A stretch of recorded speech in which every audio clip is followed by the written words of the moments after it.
Hi, I'm Nancy McCammon Hanson. I'm an AARP volunteer in Fort Wayne, Indiana, up in the northeast corner of the state. And with me today is Chris Walker, who is part of the Bloomingdale neighborhood here in Fort Wayne, and Linda Dunno, who is our state president and herds cats and volunteers. And used to be a 911 director. So she's got an interesting background. Um, First of all, Chris, I want to ask you, can you explain the project that we're going to be talking about today? And how did the idea to apply for a grant to fund it come about? Sure.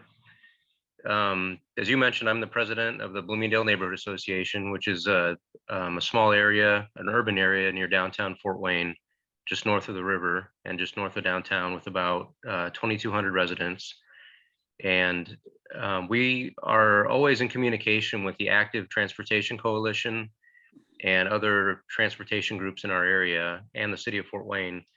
And the Active Transportation Coalition mentioned, they always send us grants, but they mentioned an AARP grant, and it specifically would assist us in engaging people in our neighborhood, and then activating spaces.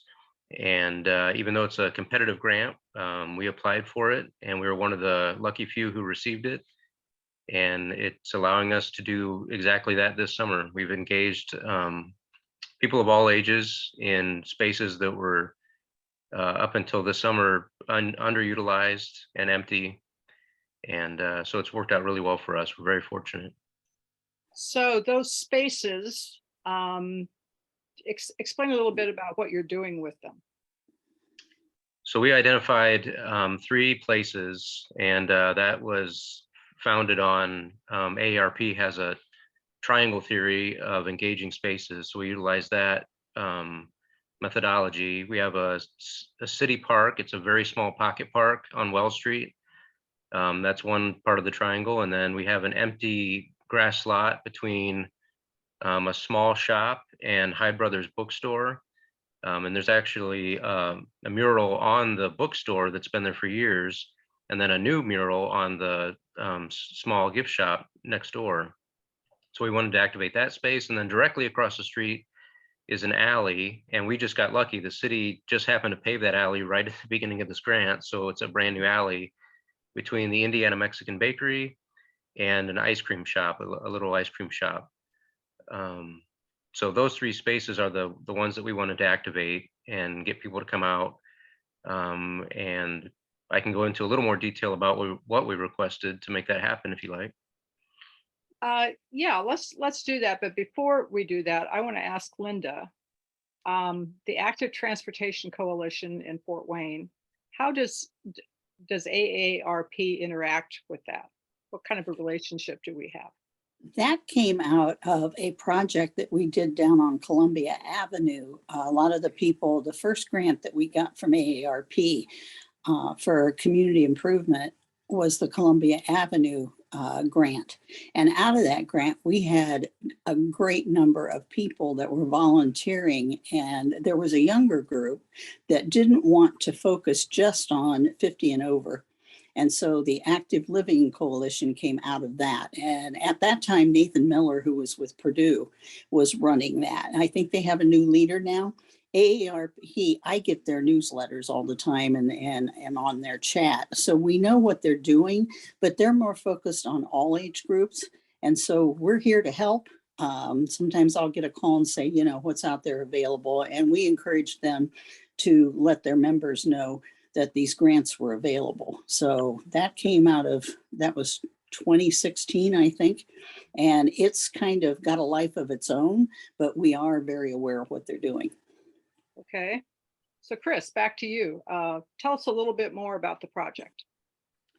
Like I said, we identified those 3 spaces. And as a neighborhood association, we have very little in our budget to help support that.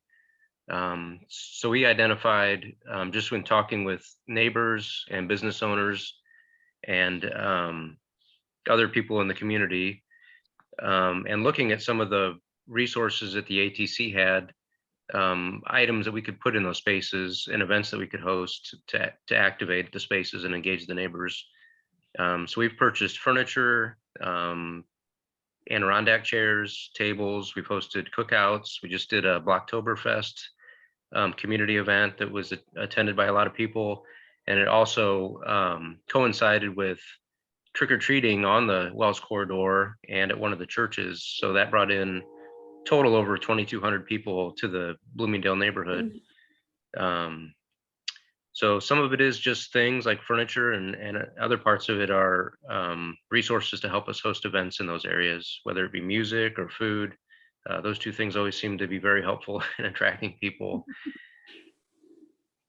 I used to work at the YWCA, and for those of you who don't know Fort Wayne, the YWCA at one time was on Wells Street in the offices of a former orphanage, and it's a beautiful campus. I believe right now it was a church. It's a church, yeah, Headwaters. And it had been a school also.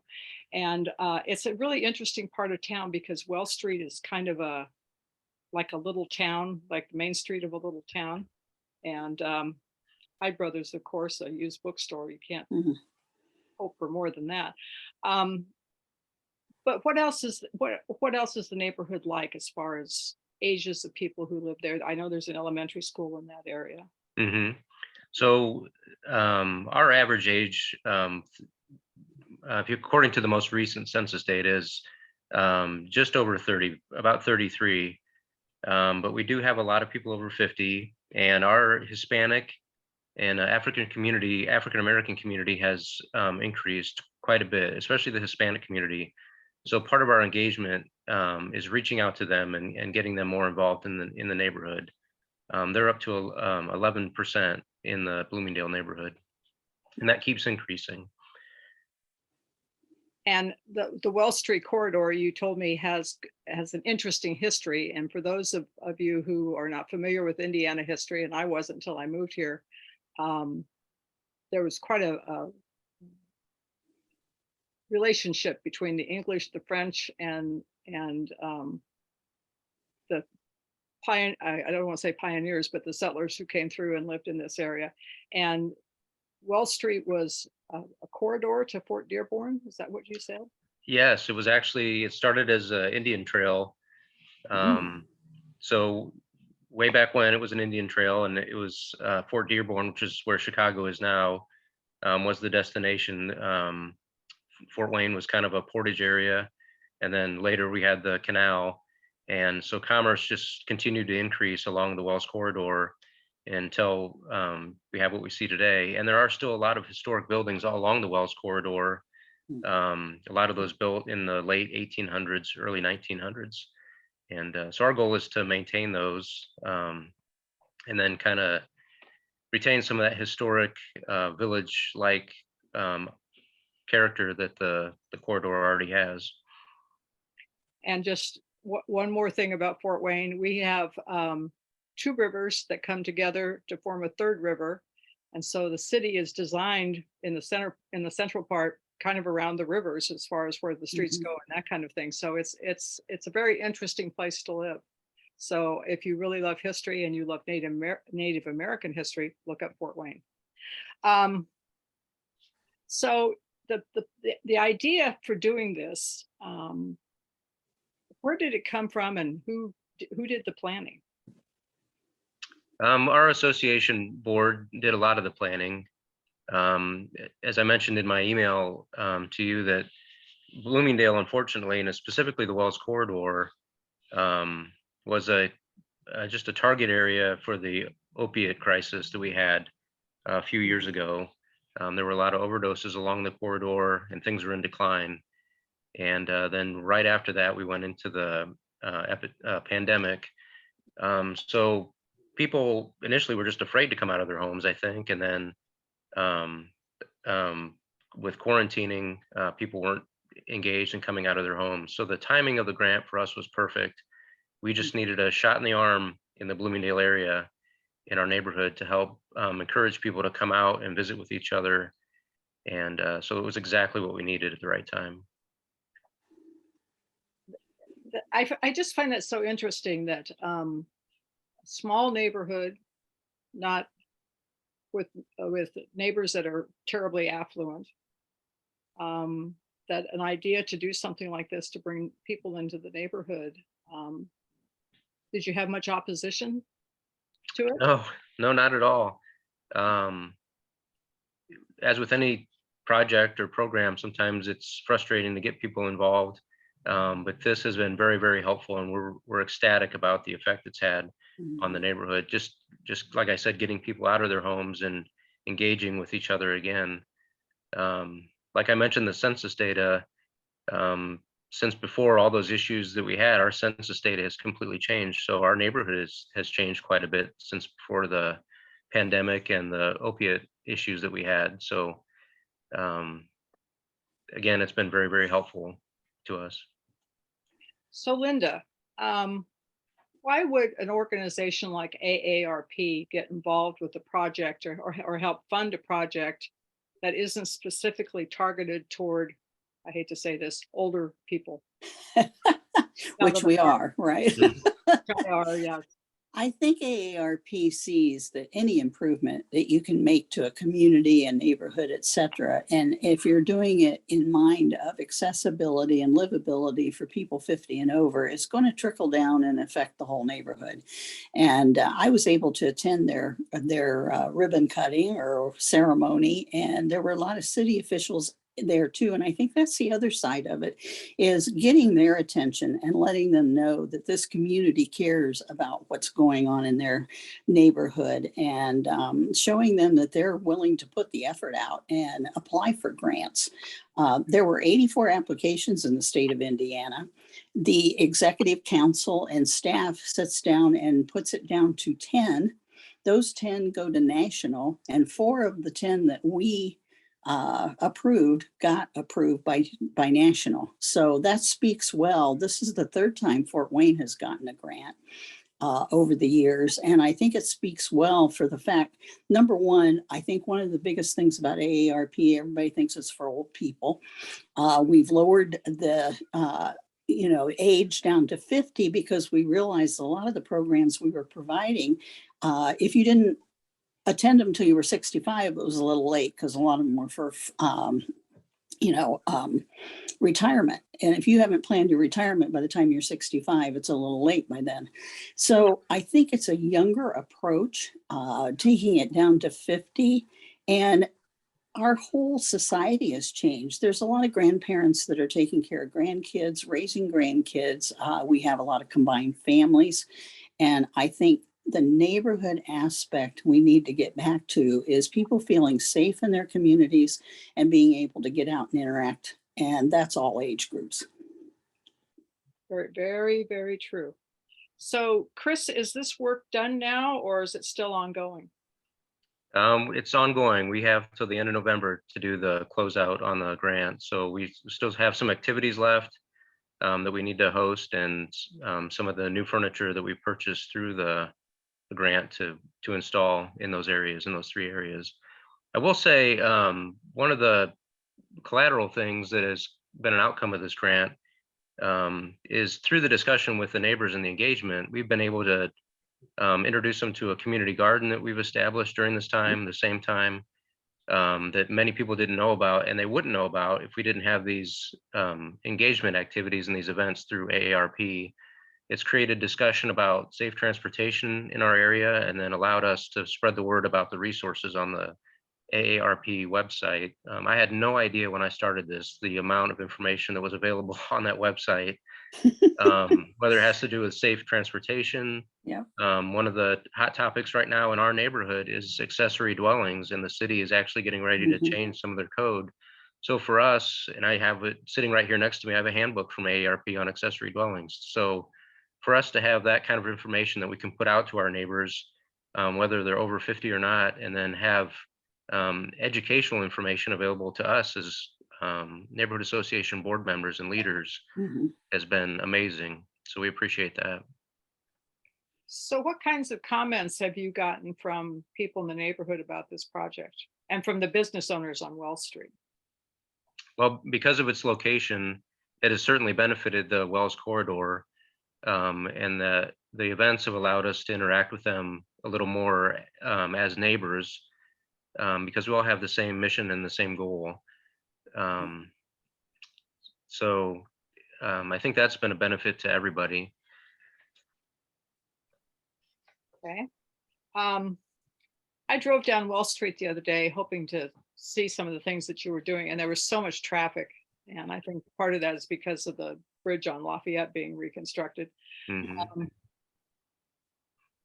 is there a plan to help make traffic a little safer in that area? Because I know sometimes there's not a car in sight on Wall Street, and other days it's bumper to bumper. It's just Mhm. unbelievable. So, Yeah, it's that's been a challenge for us with 2 bridge closings in 2 years, or 2 bridge repairs in 2 years in different places.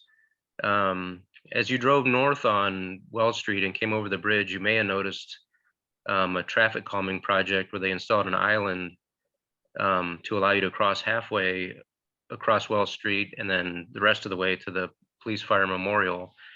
And that's one example of a project that came out of discussion at these events. The city was able to install um, in the late spring, early summer, that island, that traffic calming project. And so that's one example of where transportation has become a little bit easier on whether it's walking or biking. And then as they develop the area around Bloomingdale and the Wells Corridor and property changes through development, we're able to have those ongoing discussions. Like Linda said, politicians, city councilmen attend these events, and that also gives us a chance to talk to them about those issues to keep transportation safe in the neighborhood. okay. So Linda, anything else that you want to tell us about the AARP grant process? Why would a neighborhood or anybody want to apply for an AARP grant? I think that the thing is, each one of the grants that we've received in Fort Wayne have been for different events. The Columbia Street Avenue was to slow traffic down going into that neighborhood because that was right across the bridge and people were driving 45 mile an hour in that neighborhood. So we did some traffic calming things in that project and the neighbors are thrilled. You know, it has slowed down traffic. With Bridge of Grace, it was cleaning up the neighborhood, making people aware of their neighbors. It was banners on poles. It was little parks, similar to the Wells Street, where people that lived in the neighborhood could gather safely. And then with the Wells Street, like you said, I'm a big bookstore fan. So yeah, I know where that bookstore is. And there's a little plant shop down there I kind of like too.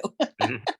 So, you know, anything we can do to get neighbors out of their houses and out onto the street and getting to know each neighbor and bring back that what I say is neighbor to neighbor, and the safety level improves in those neighborhoods. It's been proven. So I encourage everybody to not just apply once, apply, you know, more often. They're doing this annually. This is the 6th year for this program. And the thing that benefits AARP from this is people realize that we're not just there for 50 and over, but we're also out there improving communities. We're looking at housing and food deserts and you know, people want to age in place. And the fact that, you know, housing is a big issue in Fort Wayne right now. So we're looking at trying to see how we can improve that, but there's always an issue. And the fact that AARP is willing to throw some money at it and help us improve some of these things locally, I think is a wonderful program. Okay, well, you've given us, I think, some good background for those who are watching who would be interested in applying for a grant.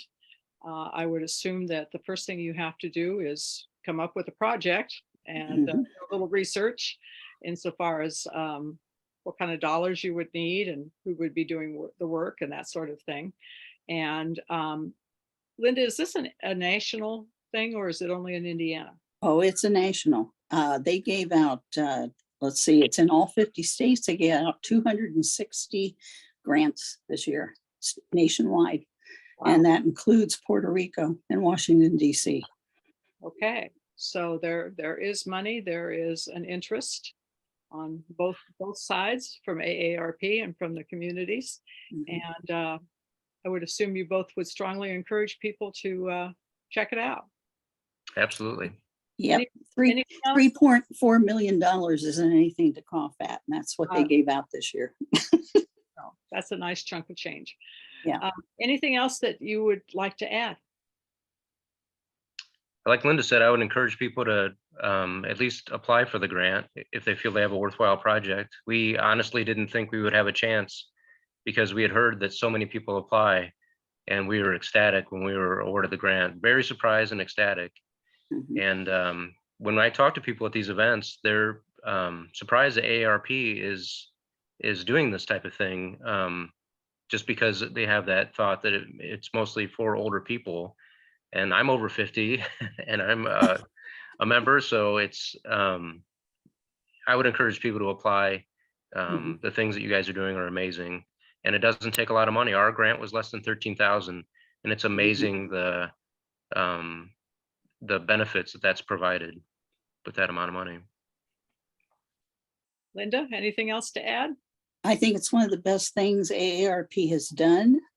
It's developed a mayor's advisory council here in Fort Wayne that is working on a 5-year program of pinpointing and advising whoever's sitting in the mayor's chair what we feel is the most important for 50 and over. And it has been very successful and is ongoing. And I think just getting the word out has been the most difficult thing for AARP because they think we sell insurance and cell phones, and we don't. I tell people to think of that as a good housekeeping seal, that we review products on the national level.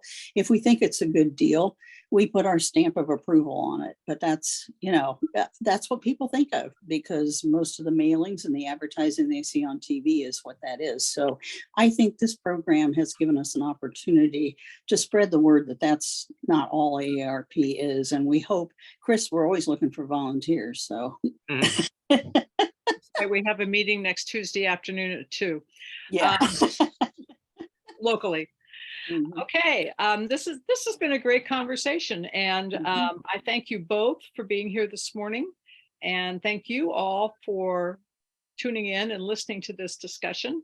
And if you would like more information about the grant process, at least in Indiana, I would encourage you to contact our office, our state office in Indianapolis. And with that, I think we will say goodbye and have a great day. Thank you, Nancy.